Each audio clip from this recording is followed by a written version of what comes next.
윤석열 대통령이 검찰총장 시절 받았던 정직 2개월 징계를 취소해달라며 낸 행정소송 항소심에서 승소했습니다.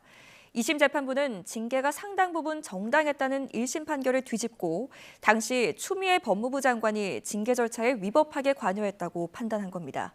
취재기자 연결해서 자세한 내용 들어보겠습니다. 백종규 기자. 네, 서울고등법원입니다. 네, 추윤 갈등에서 비롯된 소송 전 1심 판단과 2심 판단이 정반대로 나왔네요. 네, 서울고등법원은 윤 대통령이 법무부 장관을 상대로 제기한 징계처분 취소 청구 소송 항소심에서 1심을 뒤집고 원고 승소로 판결했습니다. 우선 재판부는 징계 청구권자인 추미애 전 법무부 장관이 당시 검찰총장이었던 윤 대통령을 징계하는 과정에 큰 절차적 문제가 있다고 판단했습니다.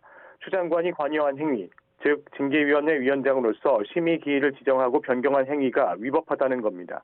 또 징계 청구 이후 심의 기일에 임박해서 징계위원을 새롭게 위촉하고 이 징계위원을 위원장 직무대리로 지정한 것도 문제가 있다고 봤습니다. 이와 함께 3인 이하 위원만 출석한 상황에서 윤 대통령이 일부 위원에 대해서 낸 기피 신청을 기각을 하고 기피 신청을 받은 징계위원들이 모두 참여해 징계를 의결한 것도 위법하다고 판단했습니다. 이에 따라 재판부는 징계 의결 과정에서 법무부가 윤 대통령의 방어권을 침해했다며 정직 2개월 징계 처분을 취소한다고 판결했습니다.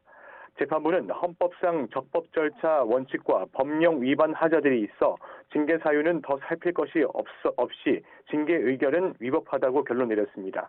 그러니까 징계에 기반이 된 절차적 정당성이 깨지면서 윤 대통령의 징계 사유가 적절했는지는 별도로 판단하지 않았다는 겁니다. 항소심 결과가 나오자 윤 대통령 측 변호인은 당시 절차에도 위법성이 컸고 징계의 실질적 사유도 정치권과 권력이 결탁한 결과로 만들어졌다며 재판부가 윤 대통령 주장을 상당 부분 받아들여서 다행스럽다고 평가했습니다. 앞서 추 전 장관은 지난 2020년 11월 24일 검찰총장이던 윤 대통령의 비위 혐의를 다수 확인했다며 징계를 청구했고 법무부 검사징계위원회는 12월 16일 윤 대통령의 정직 2개월 징계를 의결했습니다. 주요 재판부 사찰 의혹 문건을 작성, 배포했고 채널A 사건 감찰과 수사를 방해했으며 검사로서 정치적 중립을 훼손했다는 이유 등이었습니다. 당시 추 장관과 대립각을 세우던 윤 대통령은 이에 불복해서 집행정지 신청과 행정소송을 냈는데요. 1심 재판부는 채널A 사건 감찰 수사 방해와 재판부 사찰 문건 작성 등의 징계 사유가 인정된다면서 2개월 정직이 정당하다고 판단했습니다. 이에 윤 대통령 측은 원심이 검찰 내부 업무 구조와 관련 규정을 살피지 않고 극소수 주장만 받아들였다며 항소했습니다. 항소심 과정에서 한동훈 법무부 장관 취임 이후 법무부가 1심에서 승소한 변호인들을 이해 충돌 사유 등으로 해임하면서 야권에선 정권 교체 후 법무부가 재판에 적극적으로 대응하지 않는다는 비판도 나왔습니다. 오늘 국회를 찾은 한동훈 장관은 이와 관련해서 입장을 냈는데요. 이번 사안을 보고받거나 결정에 관여하지 않았다며 상고 여부는 판결문을 받아보고 절차에 따라 진행할 거란 원론적인 답변을 내놨습니다.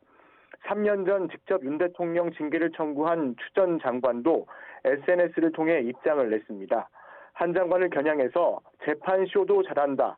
영화 제목에 빗대서는 패소할 결심 연출과 연기까지 마치느라 수고했지만 이제 정치 무대로 나오면 국민 앞에선 쇼가 안 통한다는 걸 실감할 수 있을 거라고 비꼬았습니다. 지금까지 서울고등법원에서 YTN 백종두입니다.